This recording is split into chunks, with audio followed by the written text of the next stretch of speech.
യെശയ്യാ പ്രവാചകൻ്റെ പുസ്തകത്തിൽ നിന്നുള്ള വായന 65-ാം അധ്യായം. ധിക്കാരികൾക്ക് ശിക്ഷ. എന്നോട് ആരായാത്തവർക്ക് ഉത്തരം നൽകാനും എന്നെ തൊടാത്തവർക്ക് ദർശനമരുളാനും ഞാൻ തയ്യാറായിരിക്കുന്നു. എൻ്റെ നാമം വിളിച്ചപേക്ഷിക്കാത്ത ജനതയോട് ഇതാ ഞാൻ എന്ന് പറയുന്നു. സ്വന്തം ആലോചനകളെ പിന്തുടർന്ന് വഴിതെറ്റിക്കുന്ന കലഹപ്രിയരായ ഒരു ജനത്തിന് നേരെ ദിവസം മുഴുവനും ഞാൻ എൻ്റെ കൈകൾ വിരിച്ചു പിടിച്ചു.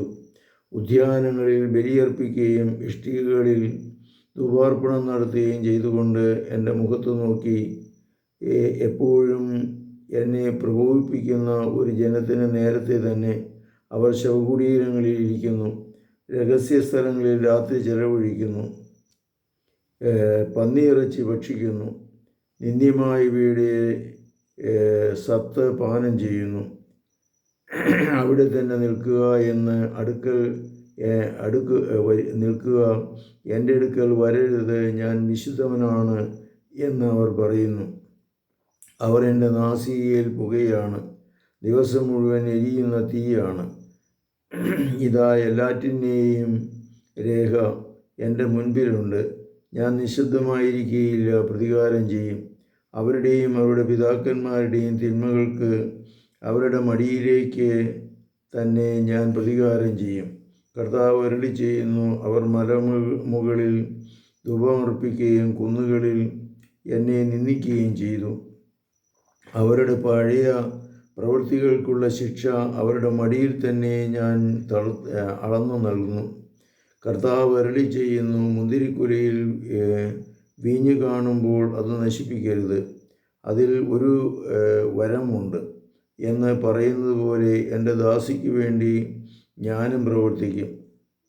അവരെ എല്ലാവരെയും ഞാൻ നശിപ്പിക്കുകയില്ല. യാക്കോബിൽ നിന്ന് സന്തതികളെയും യൂദയായിൽ നിന്ന് എൻ്റെ മരങ്ങളെയും അവകാശങ്ങളെയും ഞാൻ പുറപ്പെടുവിക്കും. എൻ്റെ തിരഞ്ഞെടുക്കപ്പെട്ടവർ അത് കൈവശപ്പെടുത്തും. എൻ്റെ ദാസർ അവിടെ വസിക്കും. എന്നെ അന്വേഷിച്ച എൻ്റെ ജനത്തിൻ്റെ ആട്ടിൻപറ്റങ്ങൾക്ക് ഷാരോൺ മേച്ചിൽപ്പുറവും കന്നുകാലികൾക്ക് ആർക്കോട്ട് താഴ്വരയും വിശ്രമകേന്ദ്രങ്ങളായിരിക്കും. എന്നാൽ നിങ്ങൾ കർത്താവിനെ ഉപേക്ഷിക്കുകയും എൻ്റെ വിശുദ്ധഗിരിയെ മറക്കുകയും ഭാഗ്യദേവന് പീഠമൊരുക്കുകയും വിധിയുടെ ദേവന് വീഞ്ഞു കലർത്തി പാനപാത്രം നിറയ്ക്കുകയും ചെയ്തു. ഞാൻ നിങ്ങളെ വാളിനേൽപ്പിക്കും. കൊലയ്ക്ക് തല കുനിച്ചു കൊടുക്കുവാൻ നിങ്ങൾക്ക് ഇടയാകും. കാരണം ഞാൻ വിളിച്ചപ്പോൾ നിങ്ങൾ വിളി കേട്ടില്ല, ഞാൻ സംസാരിച്ചപ്പോൾ നിങ്ങൾ ശ്രവിച്ചില്ല. എൻ്റെ ദൃഷ്ടിയിൽ തിന്മയായത് നിങ്ങൾ പ്രവർത്തിച്ചു, എനിക്ക് അനിഷ്ടമായത് നിങ്ങൾ തിരഞ്ഞെടുത്തു. ദൈവമായ കർത്താവ് അരുളി ചെയ്യുന്നു. എൻ്റെ ദാസർ ഭക്ഷിക്കും, നിങ്ങൾ വിശന്നു പൊരിയും. എൻ്റെ ദാസർ പാനം ചെയ്യും, നിങ്ങൾ തൃഷ്ണാർത്ഥരാകും. എൻ്റെ ദാസർ സന്തോഷിച്ചുല്ലസിക്കും, നിങ്ങൾ നിന്ദനമേൽക്കും. എൻ്റെ ദാസർ ആനന്ദഗീതം ആലപിക്കും, നിങ്ങൾ ദുഃഖം കൊണ്ട് നിലവിളിക്കുകയും മനോവ്യഥ കൊണ്ട് വിലപിക്കുകയും ചെയ്യും. ഞാൻ തിരഞ്ഞെടുത്തവർ നിങ്ങളുടെ നാമം ശപിക്കാൻ ഉപയോഗിക്കും.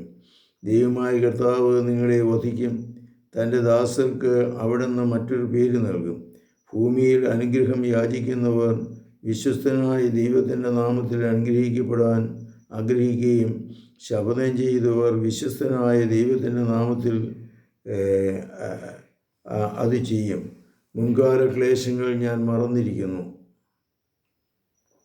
അവൻ്റെ ദൃഷ്ടിയിൽ നിന്ന് മറയ്ക്കപ്പെട്ടിരിക്കുന്നു. പുതിയ ആകാശവും പുതിയ ഭൂമിയും. ഇതാ ഞാൻ പുതിയ ആകാശവും പുതിയ ഭൂമിയും സൃഷ്ടിക്കുന്നു. പൂർവകാര്യങ്ങൾ അനുസ്മരിക്കുകയോ അവ മനസ്സിൽ വരികയോയില്ല. ഞാൻ സൃഷ്ടിക്കുന്നവൻ എന്നവയിൽ നിങ്ങൾ നിത്യം സന്തോഷിക്കുകയും ആനന്ദിക്കുകയും ചെയ്യുവൻ.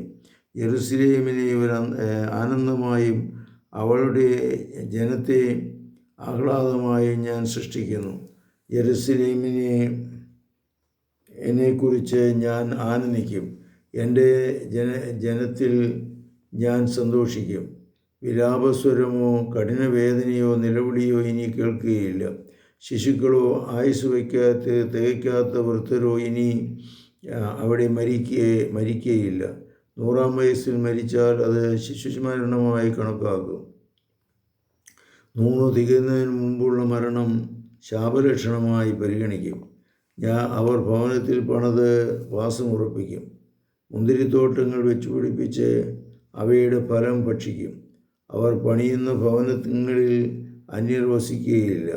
അവർ നടുന്നതിൻ്റെ ഫലം അവരൻ ഭുജിക്കുകയില്ല. എൻ്റെ ജനത്തിൻ്റെ ആയുസ് വൃക്ഷത്തിൻ്റെ ആയുസ് പോലെയായിരിക്കും.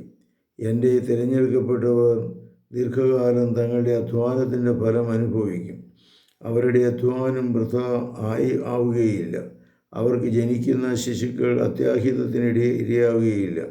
അവർ കർത്താവിനാൽ അനുഗ്രഹിക്കപ്പെട്ടവരുടെ സന്തതികളായിരിക്കും. അവരുടെ സന്തതികളും അവരോടൊപ്പം അനുഗ്രഹീതരാകും. വിളിക്കും മുമ്പേ ഞാൻ അവർക്ക് ഉത്തരമരുളും. പ്രാർത്ഥിച്ച് തീരും മുമ്പേ ഞാനത് കേൾക്കും. കർത്താവ് അരുളി ചെയ്യുന്നു, ചെന്നായും കുഞ്ഞാടുകളും ഒരുമിച്ച് മേയും. സിംഹം കാളയെപ്പോലെ വൈക്കോൽ തിന്നും. പാമ്പിൻ്റെ ആഹാരം പൊടിയായിരിക്കും. എൻ്റെ വിശുദ്ധഗിരിയിൽ ഒരിടത്തും അവ ഉപദ്രവിക്കുകയോ നാശമോ ചെയ്യുകയില്ല. കർത്താവെ അനുഗ്രഹിക്കണമേ. പരിശുദ്ധ പരമദിവ്യകാരുണ്യത്തിന് നേരവും ആരാധനയും സ്തുതിയും പുകഴ്ചയുണ്ടായിരിക്കും. ഈശോ മിശിഹായ്ക്കും സ്തുതിയായിരിക്കട്ടെ.